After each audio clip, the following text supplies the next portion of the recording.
अमीर मीनाई का एक शेर है कि वो कौन सी जा है जहां जलवाए माशूक नहीं, वो कौन सी जा है जहां जलवाए माशूक नहीं, शौके दीदार अगर है तो नजर पैदा कर। यानी दुनिया में ऐसी कौन सी जगह है जहां मेरे माशूक का जलवा नहीं है, देखना चाहो तो निगाहें पैदा करो, विजन पैदा करो।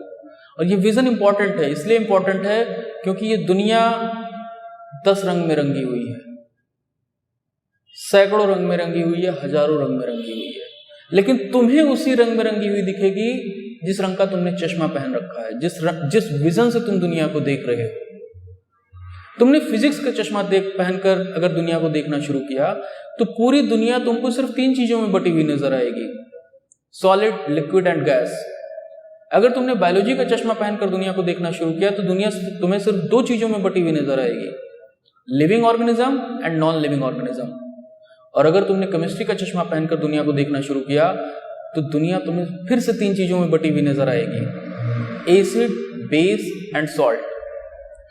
आज हम देखते हैं दुनिया को केमिस्ट्री की निगाह से और पता करते हैं कि एसिड, बेस एंड सॉल्ट क्या है। अगर हम एक बहुत ही प्राइमरी किस्म की, बहुत ही बेसिक किस्म के डेफिनेशन की बात करें तो कहा जाता है कि एसिड आर दो सब्सटेंस विच आर सोर इन टेस्ट, यानी वो चीजें जो स्वाद में खट्टी हैं। बेस आर दो substances that are bitter in taste, यानी वो चीजें जो स्वाद में कड़वी हैं उसे हम बेस कहते हैं। और सॉल्ट किसे कहते हैं? इन दोनों के मिलने से जो हमें रिजल्ट मिलता है उसे हम सॉल्ट कहते हैं। मगर ये बहुत ही बेसिक डेफिनेशन है और साइंस के स्टूडेंट का काम एक बेसिक डेफिनेशन से नहीं चलता है, उसे एक प्रॉपर, एक ऑर्गेनाइज तरीके की डेफिनेशन की जरूरत होती है। और एसिड एंड बेस की जो सबसे बेहतरीन डेफिनेशन दी ऑर्गेनाइज तरीके की, वो दी थी सेवेंटे अगस्त अर्हेनियस ने। ये नाम बहुत इंपॉर्टेंट है, इसे याद रखना, सेवेंटे अगस्त अर्हेनियस। इन्होंने 1884 में एसिड एंड बेस की एक बेहतरीन डेफिनेशन दी और क्या कहा? इन्होंने कहा acid is a substance that can give up H+ ion in an aquatic solution।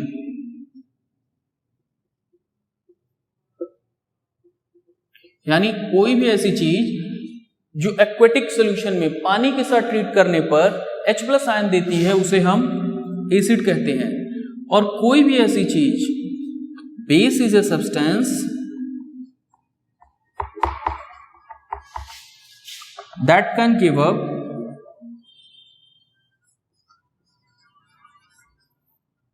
OH ion in an aquatic solution।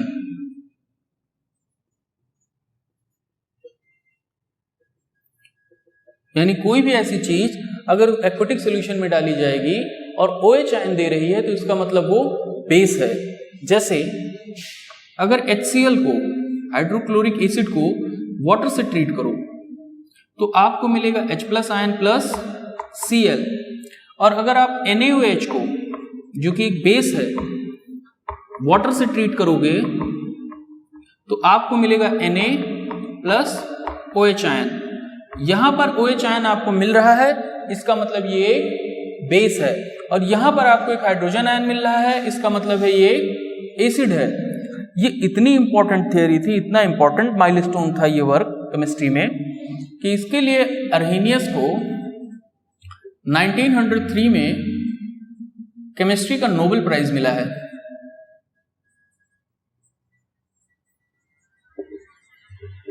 क्योंकि ये एक बहुत ही बेहतरीन किस्म की डेफिनेशन उन्होंने दी थी। लेकिन ये भी याद रखिएगा कि ऐसा नहीं कि 1884 से पहले आपके पास एसिड या बेस की कोई डेफिनेशन नहीं थी, ऐसा नहीं है। 17th सेंचुरी में ही एसिड एंड बेस को डिफाइन किया जा चुका था, मगर वक्त के साथ साथ डेफिनेशंस बदल जाती हैं। और 1884 में जब अर्हेनियस ने जो अपनी डेफिनेशन थी वो पुरानी डेफिनेशन से कहीं ज्यादा बेहतर थी। मगर अर्हेनियस इकलौते ऐसे आदमी नहीं थे जिन्होंने एसिड और बेस को डिफाइन करने की कोशिश की। कुछ और लोग भी थे जिन्होंने एसिड और बेस को अपने पैरामीटर्स पर डिफाइन करने की कोशिश की। इसमें से दूसरा नाम है ब्रॉन्स्टेड एंड लॉर्वी का।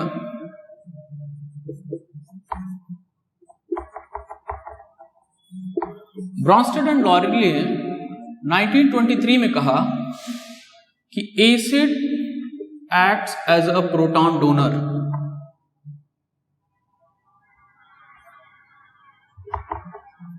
Acid acts as a proton donor, यानी कोई भी सब्सटेंस अगर प्रोटॉन को डोनेट कर रहा है तो उसे एसिड कहा जाएगा, और बेस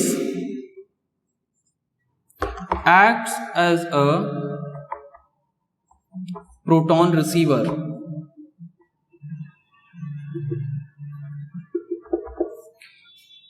ब्रॉन्स्टेड और लॉरी ने कहा, अर्हेनियस की ही बात को इन्होंने एक्सटेंड किया है। अगर आप ध्यान दें तो यहां पर प्रोटॉन डोनर कहने की बात हो रही है। प्रोटॉन डोनर आप कहते किसे हैं? अगर यहां पर हाइड्रोजन प्लस आयन है तो इसके ऊपर चार्ज कौन सा है? पॉजिटिव। और प्रोटॉन के ऊपर कौन सा चार्ज होता है? पॉजिटिव। अब इसी को ही कई जगहों पर कहा जाता है proton theory of acid and base.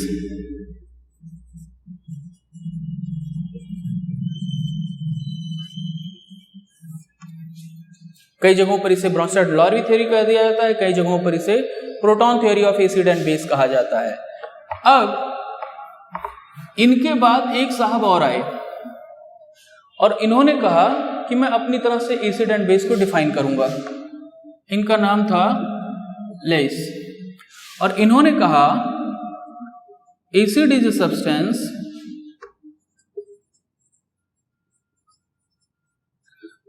That can accept a pair of electrons.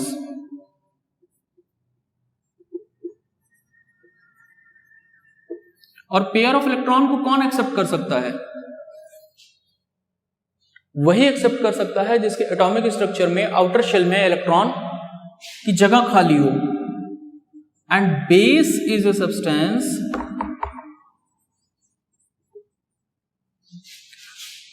That can donate a pair of electron. और डोनेट कौन करता है? जिसके पास ज्यादा होता है वही तो डोनेट करता है। जिसके पास कुछ होगा ही नहीं वो कहां से डोनेट करेगा? किसी को कुछ देने के लिए अपने पास भी कुछ होना चाहिए, ठीक है? तो ये 3 डेफिनेशंस हो गई, अर्हेनियस की, ब्रॉन्स्टेड की एंड लेविस की। और उन्होंने कहा कि एसिड और बेस, इन 3 चीजों पर आप डिफाइन कर सकते हैं। मगर अभी सितारों से आगे जहां और भी है, एसिड और बेस की इम्तिहान अभी और भी है। एक और आपके पास पैरामीटर मिला एसिड और बेस को डिफाइन करने का, उसे आप कहते हैं पीएच वैल्यू। पीएच वैल्यू को दिया सोरेनसन ने।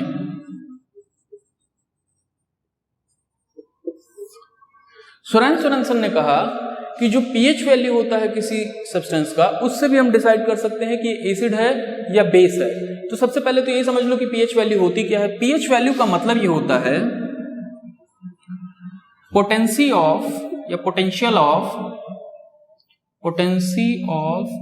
Donating hydrogen ion.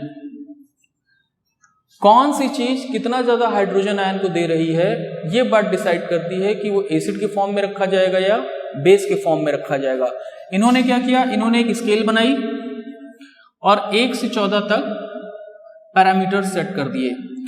इन्होंने कहा कि अगर कोई भी सब्सटेंस है और H+ आयन ज्यादा डोनेट कर रहा है या कम डोनेट कर रहा है, वही इस बात को डिटरमाइन करेगा कि वो एसिडिक है या बेसिक है।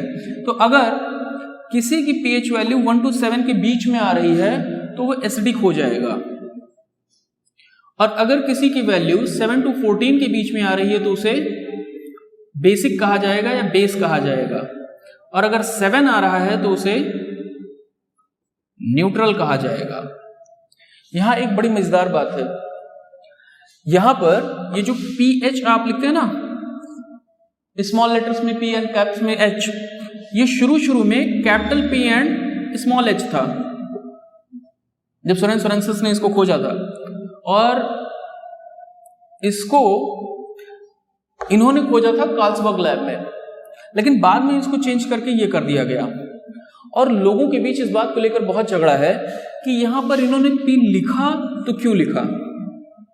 इसलिए लिखा क्योंकि जर्मन में, ये तुम्हारी बुक में लिखा हुआ है कि जर्मन में P का मतलब होता है पोटेंस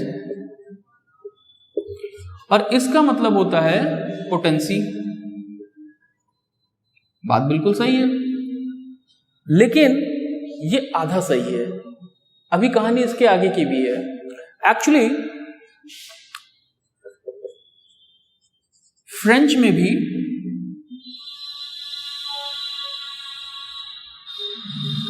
पोटेंसी को लिखा जाता है पोइसेंस। ठीक, तो एक पी यहां जर्मन वाला मिल गया, एक पी आपको फ्रेंच वाला मिल गया।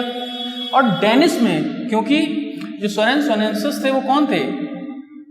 डेनिश साइंटिस्ट थे। ये दानिश नहीं है, डेनिश है, डेनमार्क के थे। और डेनिश में इसे आप लिख सकते हैं पोटेंस। ठीक है, तो इन तीन वजहों से ये कहा जाता है कि आप जो pH की वैल्यू है उसे P एंड H में लिखते हैं। जो P का मतलब है वो यहां पर ये है। ठीक है, अभी अगर लैटिन में जाओगे ना, वहां भी एक वर्ड मिलेगा, ये खोजना तुम्हारा काम है। इतना मैंने बता दिया। तो pH वैल्यू पर भी डिसाइड करना आप जान गए कि pH वैल्यू अगर 1 से 7 है तो इसका मतलब सब्सटेंस एसिडिक है। अगर pH वैल्यू 7 से 14 के बीच में है तो सब्सटेंस बेस है, और अगर 7 है तो इसका मतलब सब्सटेंस नेचुरल है, सॉरी न्यूट्रल है। अब इतनी चीजें जब आपने सीख ली तो आइए एक चीज के बारे में और पढ़ते हैं जिसे आप कहते हैं लिटमस टेस्ट।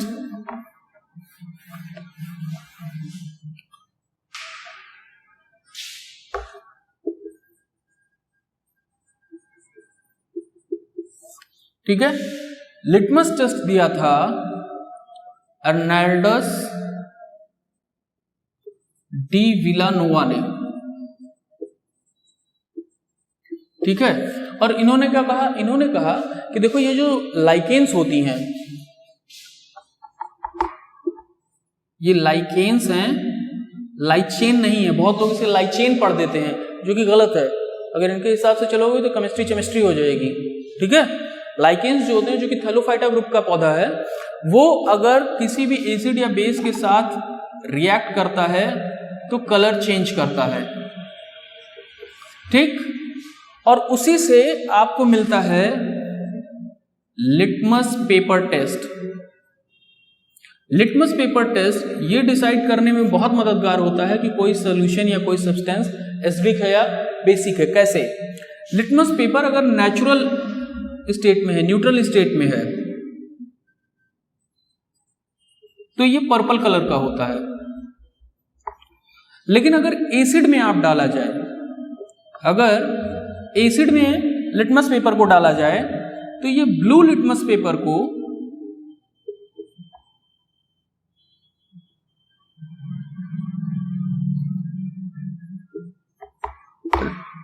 रेड लिटमस में कन्वर्ट कर देता है। यानी जो लिटमस पेपर का कलर ब्लू है वो रेड में कन्वर्ट हो जाता है। और अगर बेस है तो इसका ठीक उल्टा होगा कि जो आपका रेड लिटमस पेपर था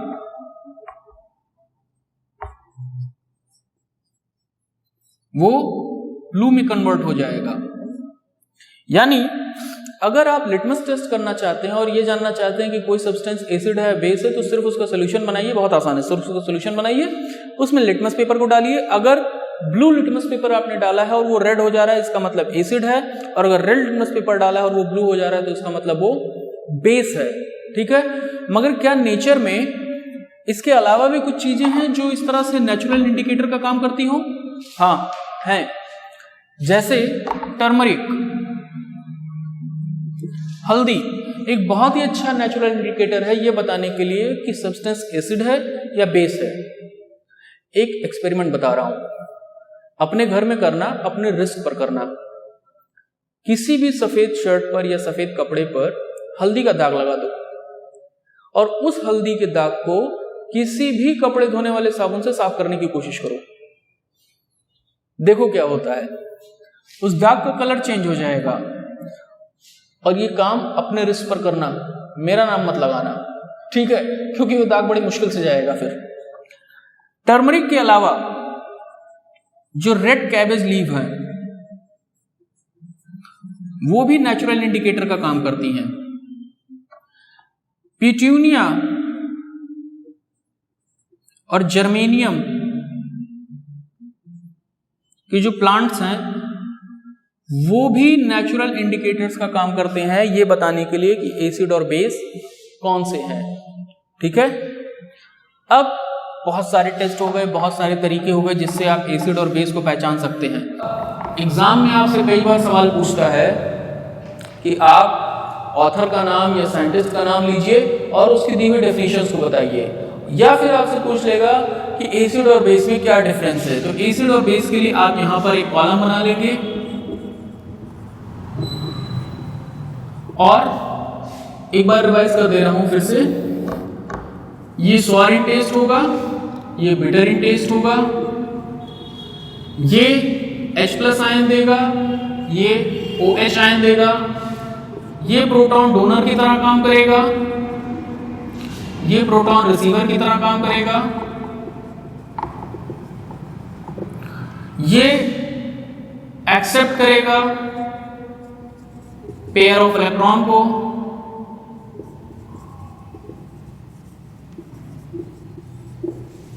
और ये डोनेट करेगा अ पेयर ऑफ इलेक्ट्रॉन।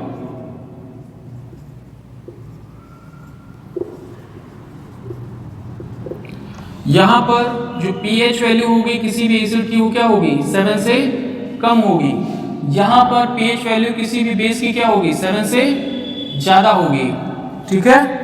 एग्जांपल्स आपके पास क्या है, H2SO4, HCl, यहां पर आपके पास क्या है, KOH, NaOH, ठीक है। लिटमस टेस्ट की भी बात लिखना मत भूलना। लिटमस टेस्ट क्या करेगा, ये आपके ब्लू लिटमस को रेड में कन्वर्ट करेगा और ये आपके रेड लिटमस पेपर को ब्लू में कन्वर्ट करेगा। और अगर तुम थोड़ा सा स्मार्ट तैयारी करना चाहो तो तुम ये कर सकते हो कि तुमने इसके आगे लिख दिया अर्हीनियस, यहां पर तुमने नाम दे दिया ब्रॉन्स्टेड का, ब्रॉन्स्टेड एंड लॉरी। यहां पर तुमने नाम मेंशन कर दिया लेविस का, यहां पर तुमने नाम मेंशन कर दिया सोरेन एंड सोरेनसन का, सोरेन सोरेनसन्स का। यहां पर तुमने नाम मेंशन कर दिया अर्नाल्डस डी विला सिल्वा का, डी विलानोवा का। तो अब तुम्हारे पास एसिड एंड बेस के डिफरेंसेस भी क्लियर हो गए और अब तुमने सारे बड़े साइंटिस्ट की दी हुई डेफिनेशंस को उनके नाम के साथ याद रख लिया, ठीक है। ये एक स्मार्ट तरीका होता है किसी भी पढ़ाई को करने का। हार्डवर्क तो बहुत लोग करते हैं, हार्डवर्क तो गधा भी करता है, मगर राजा शेर होता है। अब इतनी चीजें पढ़ने के बाद आओ देखते हैं कि एसिड एंड बेस में क्या और बचा है पढ़ने के लिए। तो सबसे पहले बचा हुआ है एसिड का टाइप। क्या एसिड एक ही तरह के होते हैं या अलग अलग तरह के होते हैं? तो जवाब है कि एसिड दो तरह के होते हैं। कौन से? Inorganic acid and organic acid. Inorganic acid को आप स्ट्रॉन्ग एसिड भी कहते हैं।